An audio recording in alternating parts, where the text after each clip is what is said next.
Welcome back, YouTube. So instead of releasing the third series of the porch chair build, I'm going to show you how I think through processes and how I'm going to start working on prototyping the wings for the Angel of Death costume. So I'll pause here in a second, I'll show you my sketches and walk you through the process as I'm going through it. Back in a second.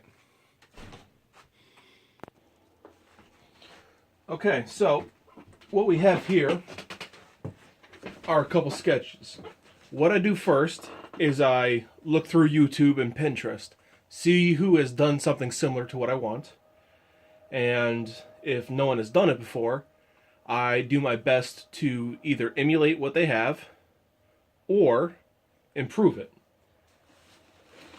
What I found is no one has a good tutorial on how to think through the process. They just show you how they did it. They don't show you why or how. And of those, they're all lackluster.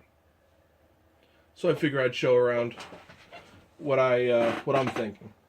For the wings, there's two different types that I've seen pop up constantly.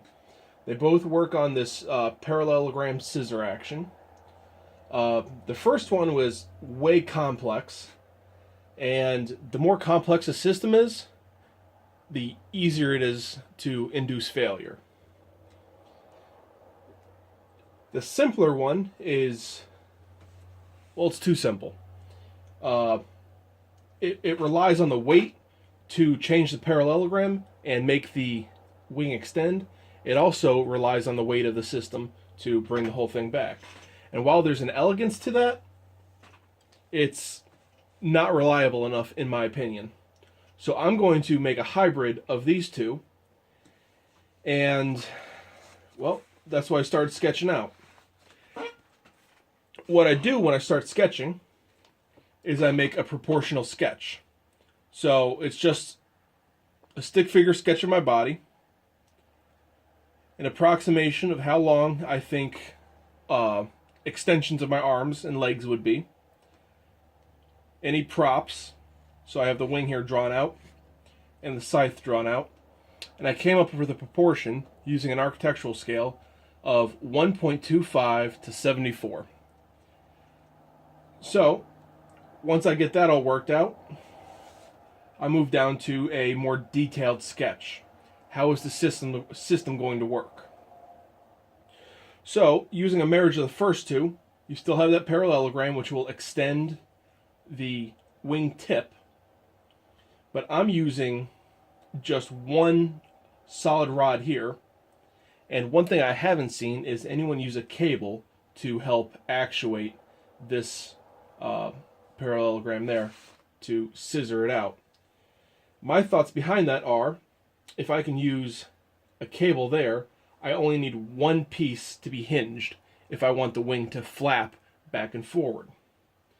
And what I'm going to use to pull that lever down is a bike brake. And I'm going to feed that through the costume to my hand.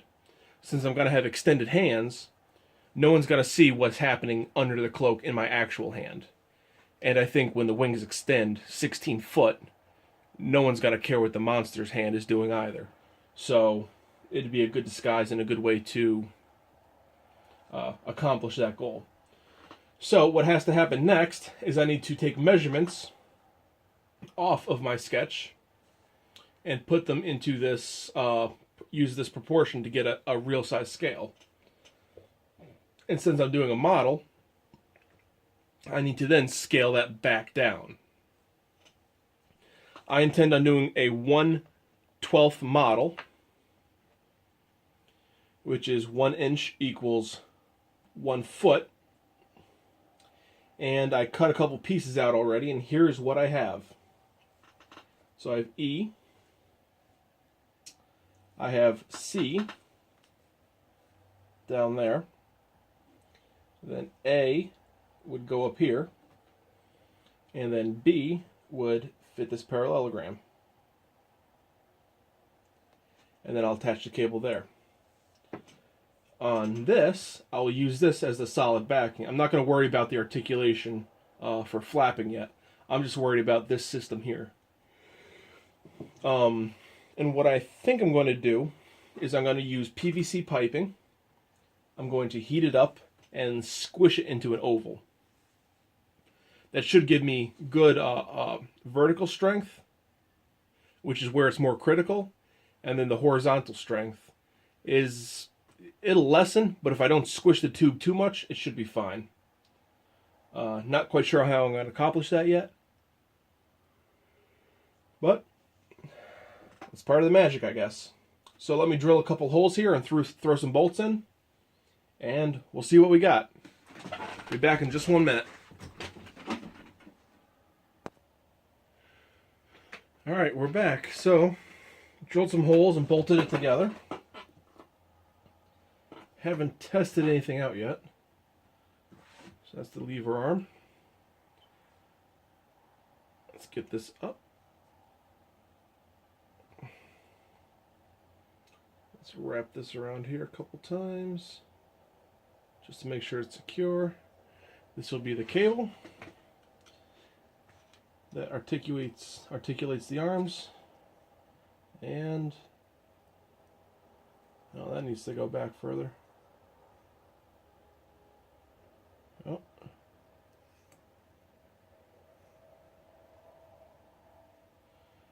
And the system needs more weight, plus these don't really work all that well.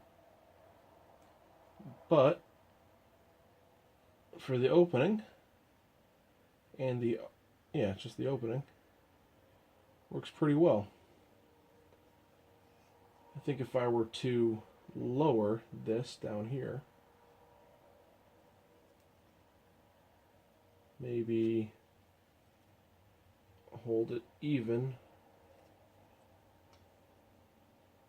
So let's say that's fully collapsed. Say hold it there. And this is where the fun comes in. Right here, I get to play with the proportion how I want it to open.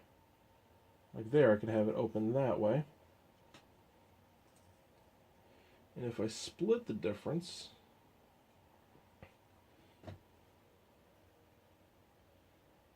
I think that's what I want.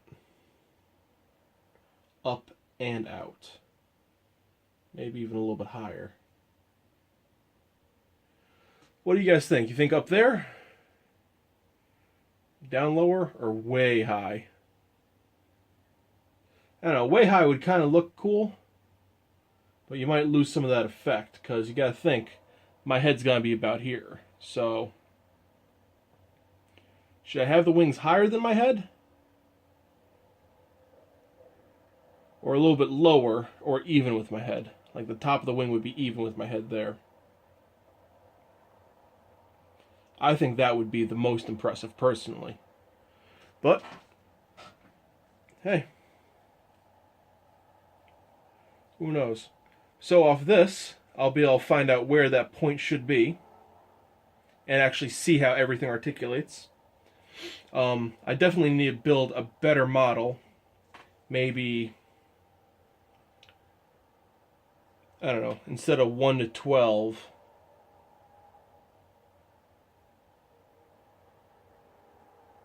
maybe 1 to 3.